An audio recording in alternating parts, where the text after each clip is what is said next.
Bismillahirrahmanirrahim. Assalamualaikum warahmatullahi wabarakatuh.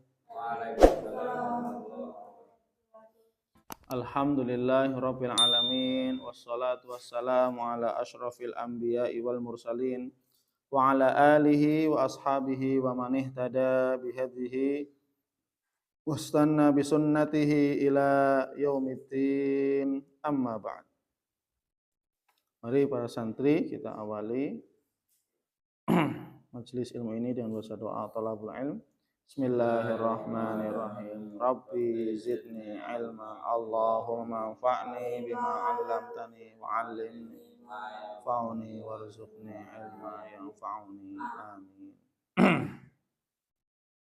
Alhamdulillah para santri muslimin dan muslimat, para hamba Allah sekalian, semoga kita senantiasa diberikan kemudahan oleh Allah Subhanahu wa taala dalam kita mentaati Allah, diberi kemudahan dalam kita beribadah kepada Allah Subhanahu wa taala, dikarenakan segala sesuatu itu harus dimintakan kepada Allah Subhanahu wa taala. Karena dialah zat yang maha kuasa atas segala sesuatu, dialah zat yang maha memudahkan segala sesuatunya, maka termasuk terkait urusan dunia, apalagi urusan akhirat, maka kita juga harus meminta kemudahan kepada Allah Subhanahu wa taala agar kita dimudahkan oleh Allah, diringankan oleh Allah untuk kita bisa beramal shalih, beribadah kepada Allah Subhanahu wa taala secara istiqomah sampai akhir hayat kita, sehingga kita diwafatkan dalam keadaan husnul khatimah. Amin amin ya rabbal alamin. Para santri muslimin dan muslimat, para hamba Allah sekalian, insyaallah kita akan melanjutkan pembahasan tentang dosa-dosa besar dari Kitabul Kabair karya Imam Az-Zahabi rahimahullahu taala. Kita masih pada dosa besar yang ke-13, yaitu terkait tentang pemimpin yang zalim. Ini pembahasannya lumayan panjang karena memang tanggung jawab kepemimpinan itu sangat-sangatlah besar. Tanggung jawab pemimpin itu sangat-sangatlah berat di hadapan Allah Subhanahu wa taala. Karena tanggung jawabnya dunia akhirat, tanggung jawabnya adalah dunia akhirat. Dunia, tanggung jawabnya terhadap orang-orang yang dipimpinnya, orang-orang yang berada di bawahnya, dan besok dia akan mempertanggungjawabkan di hadapan Allah Subhanahu wa taala. Maka di sini kita lanjut dari penjelasan yang disampaikan oleh Imam Az-Zahabi rahimahullah rahmatan wasi'ah.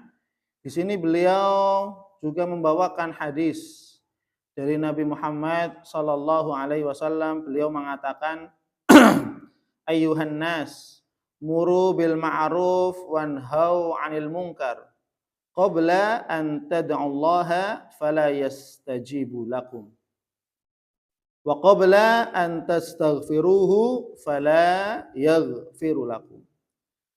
Wahai sekalian manusia, muru bil ma'ruf, perintahkanlah kepada manusia untuk berbuat kebaikan. Wanhau 'anil munkar, dan laranglah, cegahlah manusia dari berbuat keji, berbuat maksiat. Qabla an tad'ullaha fala yastajibu lakum. Sebelum kamu berdoa kepada Allah, namun doamu tidak dikabulkan. Wa qabla an tastaghfiruh, dan sebelum kamu mohon kepada Allah ampunan, fala yaghfiru lakum, namun Allah tidak mengampuni kalian. Innal ahbara minal yahud war ruhban minan nasara lamma tarakul amr bil ma'ruf wan nahy 'anil munkar la'anahumullahu ala lisani anbiya'ihim thumma ammahum bil bala. Sesungguhnya para rahib, para pemuka agama dari orang-orang Yahudi, waruhban, dan para pemuka agama dari orang-orang Nasrani, lamma taraku, tatkala mereka meninggalkan al-amr bil ma'ruf, meninggalkan amar ma'ruf nahi mungkar, meninggalkan mengajak manusia kepada kebaikan dan mengajak manusia untuk meninggalkan perbuatan keji, dan mereka meninggalkan itu, Jadi para pemuka agama, orang-orang Nasrani, orang-orang Yahudi, itu mereka tidak mengajak umatnya, jamaahnya, gitu pada zaman dahulu, untuk apa? Untuk berbuat kebaikan, untuk beribadah kepada, bahkan juga tidak melarang, mencegah, untuk berbuat dari perbuatan keji. Maka apa? La'anahumullah. Allah melaknat mereka ala lisani anbiyaihim, melalui lisan para nabi mereka, lisan para nabi mereka. Tsumma ammahum bil bala, kemudian Allah menimpakan bencana secara merata kepada mereka. Maka di sini Nabi berpesan bahwasanya apa? Orang-orang yang meninggalkan amar ma'ruf nahi mungkar, orang-orang yang tidak mau mengajak manusia untuk berbuat kebaikan, tidak mau melarang, mencegah manusia untuk meninggalkan perbuatan keji, maka orang-orang seperti ini dilaknat oleh Allah. Dan orang-orang yang dilaknat oleh Allah, maka doanya tidak dikabulkan. Orang-orang yang dilaknat oleh Allah, maka tidak mendapatkan ampunan. Karena tadi Nabi mengatakan, wahai manusia, ajaklah manusia berbuat kebaikan. Ajaklah manusia beribadah kepada Allah. Ajaklah manusia untuk mentauhidkan Allah, mencintai Allah. Dan apa? Jauhkanlah manusia, laranglah manusia, cegahlah manusia dari perbuatan keji. Sebelum apa? Doa-doamu tidak dikabulkan. Sebelum apa? Sebelum ampunan Allah tidak diberikan. Kamu mohon ampun, tapi Allah nggak mau memberikan. Kenapa? Karena meninggalkan amar ma'ruf nahi mungkar. Dan amar ma'ruf nahi mungkar, kewajiban yang paling besar itu diberikan kepada siapa? Para pemimpin. Kenapa? Tanggung jawab para pemimpin adalah apa? Mengajak manusia untuk beribadah kepada Allah. Ini tanggung jawab pemimpin, Karena amar ma'ruf nahi mungkar adalah kewajibannya yang paling utama adalah para pemimpin. Karena para pemimpin yang bisa memaksa, mengajak, yang mereka punya kekuasaan, yang mereka punya kekuatan, untuk apa? Mengajak rakyatnya, mengajak bawahannya, untuk apa? Menyembah kepada Allah, untuk berbuat kebaikan, menebarkan manfaat dan maslahat, dan apa? Menjauhkan diri mereka dari perbuatan keji, perbuatan maksiat. Maka ini tugasnya siapa yang paling utama? Para pemimpin. Kalau seandainya para pemimpin abai, para pemimpin enggan, para pemimpin tidak mau beramar ma'ruf nahi mungkar, maka doanya tidak dikabulkan. Maka apa? Ampunan Allah tidak diberi. Kenapa? Karena dia mendapatkan laknat dari para nabi dan mendapatkan laknat dari Allah Subhanahu wa taala. Kenapa? Karena meninggalkan amar ma'ruf nahi mungkar,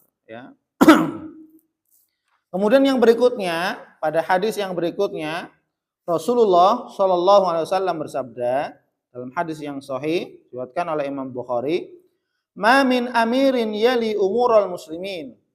Tidaklah seorang pemimpin atau penguasa mengurusi perkara-perkara kaum muslimin, thumma la yajhadu lahum wa yansahu lahum, kemudian dia tidak bersungguh-sungguh dalam mengayomi mereka, memperhatikan mereka, rakyatnya, wa yansahu lahum, dan tidak memberikan nasihat atau hak-hak kepada mereka, illa lam yadkhul ma'ahumul jannah, kecuali pasti dia tidak akan masuk surga bersama mereka. Loh, ya. Maka para pemimpin yang tidak sungguh-sungguh dalam memperhatikan urusan umat, tidak sungguh-sungguh dalam memperhatikan urusan rakyatnya, ya. Dia lebih senang memperhatikan dirinya sendiri, lebih senang memperhatikan keluarganya, lebih senang memperhatikan apapun yang dia inginkan, tapi dia lalai, dia abai, tidak bertanggung jawab kepada orang-orang yang dipimpinnya. Maka apa? Illa lam yadkhul ma'humul jannah, melainkan pasti dia tidak akan masuk surga bersama mereka, ya. Kemudian dalam hadis yang lain, ya, Rasulullah SAW juga bersabda, ya, syiraru a'immatikum alladzina tubghidunahum wa yubghidunakum wa tal'anunahum wa yal'anunakum. Qalu ya Rasulullah afala nunabiduhum? Qala la ma aqamu fikumus shalah. Ya. Rasul mengatakan pemimpin kalian yang paling buruk, ya, pemimpin kalian yang paling buruk adalah alladzina tubghidunahum wa yubghidunakum. Adalah pemimpin yang kalian membenci mereka dan mereka membenci kalian. Loh, ini pemimpin yang paling buruk. Apa? Rakyatnya membenci pemimpinnya, pemimpinnya juga membenci rakyatnya. Artinya saling membenci. Ya, antara pemimpin dan rakyat saling membenci. Ini seburuk-buruk pemimpin. Ya. Qalu ya Rasulullah wa tal'anunahum wa yal'anunakum. Kalian melaknat mereka para pemimpin, begitu juga mereka para pemimpin juga melaknat kalian. Ya. Qalu ya Rasulullah, wahai Rasulullah, afala nunabiduhum, ya. Kemudian mereka bertanya kepada Rasulullah, ya Rasulullah, wahai Rasul, apakah tidak boleh bagi kami untuk memberantas mereka? Masya Allah. Ya, apakah tidak boleh bagi kami untuk memberontak, maksudnya gitu ya, untuk melawan mereka para pemimpin yang membenci kami, yang melaknat kami? Maka apa? Beliau menjawab, la, ya, ma aqamu fikumus shalah. Tidak, selama mereka tetap menegakkan sholat di tengah-tengah kalian. Berarti apa? Tidak boleh melawan selama pemimpin itu tetap menegakkan sholat. Paham? Ya. Selama pemimpin itu tetap menegakkan sholat, ya, tetap beribadah, sujud kepada Allah, sholat, maka apa? Tidak boleh memberantas, tidak boleh memberontak. Ini ajaran Islam. Ya, ini ajaran Islam. Ya, meskipun pemimpin membenci rakyatnya, rakyat juga benci, artinya saling membenci, maka apa? Ya, kita tidak dibolehkan, kita dilarang untuk memberantas atau memberontak selama mereka tetap masih menegakkan sholat. Ya, hadis ini diriwayatkan oleh Imam Muslim. Ya, maka di sini, ya, yang perlu kita perhatikan adalah ya bagaimana rakyatnya, ya. Karena ukuran pemimpin yang terbaik adalah dari rakyatnya. Maka yang kita harus benahi juga apa? Keadaan kondisi rakyat, masyarakat, umat, ya. Kalau seandainya umatnya bagus, maka juga akan melahirkan pemimpin-pemimpin yang bagus. Kalau seandainya rakyatnya, masyarakatnya, umatnya soleh, solihah, gitu ya, orang-orang yang rajin beribadah, taat kepada Allah, berilmu, maka apa? Maka Allah pun akan memberikan pemimpin-pemimpin yang solih, yang berilmu, yang bertanggung jawab. Maka ya mari kita, ya, harus membenahi diri kita masing-masing. Ya, jangan sampai apa? Kita hanya bisanya mencela pemimpin, tapi apa? Sedangkan diri kita tidak mau berintrospeksi, tidak mau muhasabah, tidak mau memperbaiki diri kita sendiri. Kenapa? Karena pemimpin yang baik, pemimpin yang adil, pemimpin yang jujur, pemimpin yang solih, yang bertanggung jawab, itu pun lahir dari apa? Orang-orang yang soleh. Maka yang kita harus upayakan adalah bagaimana kita mengajak manusia, mengajak orang-orang untuk kita kembali taat kepada Allah. Sehingga apa? Ketika orangnya taat kepada Allah, solih, maka insya Allah Allah akan berikan kepemimpinan kepada orang-orang yang solih. Orang-orang yang taat kepada Allah Subhanahu wa Ta'ala. Ya. Dan Allah Subhanahu wa Ta'ala, Nabi mengatakan seorang pemimpin yang adil akan mendapatkan naungan pada hari kiamat kelak oleh Allah Subhanahu wa Ta'ala. Ya. Rasulullah mengatakan, al-imamul adil yudhilluhullahu fi dhillih. Seorang pemimpin yang adil akan dinaungi oleh Allah Subhanahu wa Ta'ala kelak pada hari kiamat di bawah naungan dari Allah Subhanahu wa Ta'ala. Yang dimana di akhirat kelak, di pada hari kiamat, tidak ada naungan kecuali naungan dari Allah Subhanahu wa Ta'ala. Maka ini ya akibat dari pemimpin yang adil.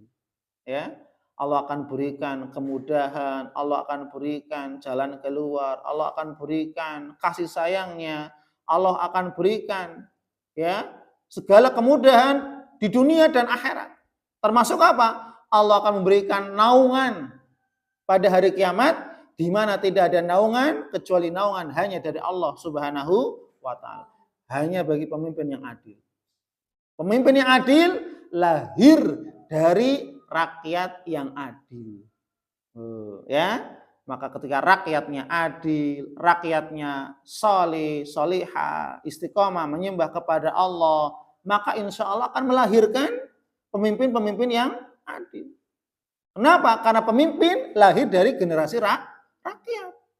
Ya, maka yang kita perlu perhatikan juga apa? Proses bagaimana kita mendidik generasi kita. Ya. Gitu. Nah, sekarang kita lihat generasi kita sebagian ya hancur karena apa? Sosial media, karena gadget, karena pergaulan bebas dan seterusnya. Maka ini yang perlu kita waspadai, ini yang perlu kita hati-hati ya. Maka mari kita mengajak ya semuanya untuk kita menjaga ya, mendidik generasi kita agar menjadi generasi yang unggul, generasi yang solih dan solihah, generasi yang kuat imannya, kuat ilmunya, kuat agamanya, kuat ekonominya, sehingga insya Allah besok akan melahirkan pemimpin-pemimpin yang kuat, yang tangguh, yang adil, ya, kuat imannya, kuat ilmunya, dan kuat akidahnya, serta kuat ekonominya dan seterusnya, sehingga membawa kemakmuran dan keadilan bagi seluruh rakyat atau orang-orang yang dipimpinnya. Wallahu a'lam bishawab. Insyaallah kita lanjut pada pertemuan berikutnya. Subhanakallahumma wabihamdik, asyhadu an la ilaha illa anta, astaghfiruka wa atubu ilaik. Wa afu minkum. Wassalamualaikum warahmatullahi wabarakatuh.